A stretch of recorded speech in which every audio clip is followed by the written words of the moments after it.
এখন জুলাই সনদ যেটা বলছেন, এখানে জুলাই সনদ হতে পারে, কিন্তু যখন প্রশ্ন আসে জুলাই সনদের আইনি ভিত্তি, তখন কিন্তু আমার প্রশ্ন আসে। কারণ হচ্ছে এটা সাংবিধানিক সরকার হলে প্রেসিডেন্ট থেকে শুরু করে প্রধান উপদেষ্টা কেউ কোনো অর্ডিন্যান্স জারি, কোনো আদেশ জারি করাটা ইল্লিগেল। আমি পরিষ্কারভাবে বলি, এটা ইল্লিগেল। সুতরাং এখন যে জায়গায় আসছে জুলাই সনদ নয়, আদেশে প্রধান উপদেষ্টা যে আদেশে দিবে, আদেশে হানা ভোট হবে, আদেশটাই তো আমার চোখে অবৈধ।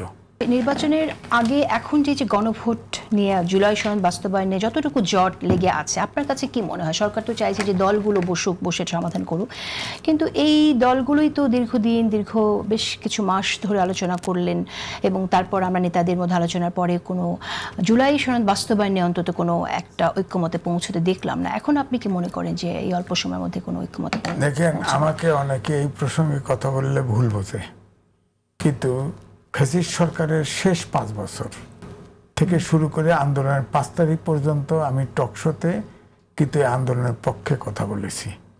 তারপরেও আমাকে ভুল বোঝে এই কারণেই যে আমি মনে করি যে একটি সরকার এটা পুতুল খেলা নয়। সরকার অবশ্যই আইনের ভিতর দিয়ে চলবে। যেমন বিএনপি অনেকগুলো জায়গায় নট অফ দি দিয়েছে, অধিকাংশ ক্ষেত্রে আমি জানি সংবিধানের সাথে যেটা সাংঘর্ষিক সেখানে নোট অফ ডিসেন্ট দিয়েছে। এটা আমি খুশি, কারণ এই সংবিধান অনুযায়ী ওত নিয়েছে সরকার। 106 অনুচ্ছেদ যদিও বলে বিচারপতি খুঁজে পাওয়া যায় না, সেটা ভিন্ন কথা, কিন্তু আমি তো দেখছি যে প্রধান উপদেষ্টা যারা হবে তারা তো অপেক্ষা করেছে ওই 106 অনুচ্ছেদের মতামত আসার জন্য। তারপর ওইটা আসার পর এটা তো আমি সাংবিধানিক সরকার মনে করি। কারণ একটা রেফারেন্স নিয়েছে 106 সংবিধানের 106 অনুচ্ছেদ প্রেসিডেন্ট বলেছে, প্রেসিডেন্ট দিয়ে বলাইছে। এখন গোপনে কি করছে না এটা তো আমার জানাবে না, আমি পাবলিক, আমি দেখেছি, রেফারেন্স নিয়েছে, শুনেছি, প্রেসিডেন্ট বলেছে এবং আমি উপস্থিত ছিলাম, আমি নিজে দেখেছি যে সব উপদেষ্টা এই সংবিধান সমুন্নত রাখার জন্য ওত নিয়েছে।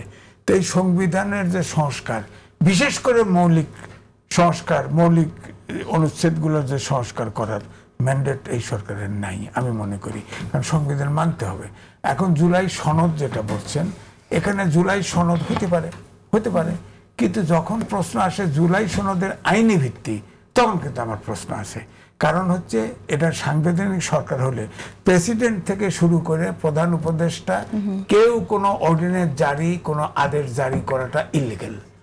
আমি পরিষ্কারভাবে বলি, এটা ইল্লিগেল। সুতরাং এখন যে জায়গায় আসছে জুলাই সনদ নয়, আদেশে প্রধান উপদেষ্টা যে আদেশে দিবে, আদেশে হানা ভোট হবে, আদেশটাই তো আমার চোখে অবৈধ।